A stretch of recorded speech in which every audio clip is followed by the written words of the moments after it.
Pangutanaw na ko niya ako, pinaka-amigo kay Tulura ka pangutana kay namatay kauban nga nagulat. mangutana na ko bilang iniksoon. Brother, akong pangutana, kanang diya sa... After Santulo.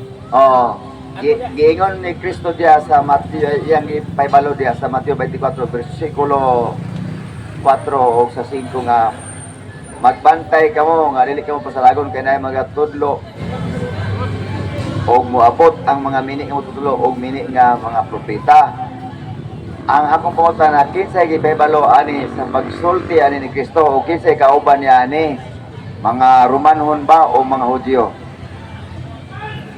Ang kauban o gisultihan sa atong Ginoo, ang mga sumusunod sa atong Ginoo, ang mga hugpong sa mga pari nga mga apostoles. Kay ang mga apostoles, Marcos 1, ang Marcos 3, versikulo 13, si Kristo miangat dito sa bukid ug nagpili siya, gitawag niya 12 ka apostoles.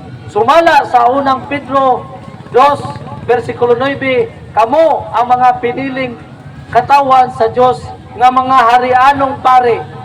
O sumala ni San Juan nga gilubong dito sa Episo, Turkey, sa kilid sa simbahan sa Episo, Turkey, gihimo kitang gingarian sa mga pare aron mag-alagad sa Dios. So kining panahon na wala pa'y protestante nga Kristohano na ani makaigsunan, kundi bugtong laman nga simbahang Katoliko. Kaya wala pa may laing reliyon ani. Kaya ang reliyon nga nianing panahon na sa atong Ginoo, Judaism nga Sabbath keeper o Kristiyanos nga nagsimba sa adlang Domingo. Okay, akong balikon sa pagsulti ni ani Mateo 24 man versikulo 4. Og ato ning ibalik sa versikulo 2, nagatubang mo ni sa templo ani. So, og miduol niya yang apostoles, muna pagkutan na kisa yang kaistorya ani pano na mga Hudyo ba o Romanhon. Brother, atong panahon na first century, mga 30 AD to 33 AD. Onya, atong panahon na wala pa'y Romanon nga Katoliko, Roman Catholic. Nga naman, kay atong panahon na napaman sa Jerusalem. Onya, milabay ang panahon, sumala sa atong Ginoo, gisugo ang paring Katoliko nga si San Pablo, buhat 3 versikulo 23. Pablo ingong nga nagasaksi kanako sa Jerusalem, mosaksi usab ka kanako dito sa Roma.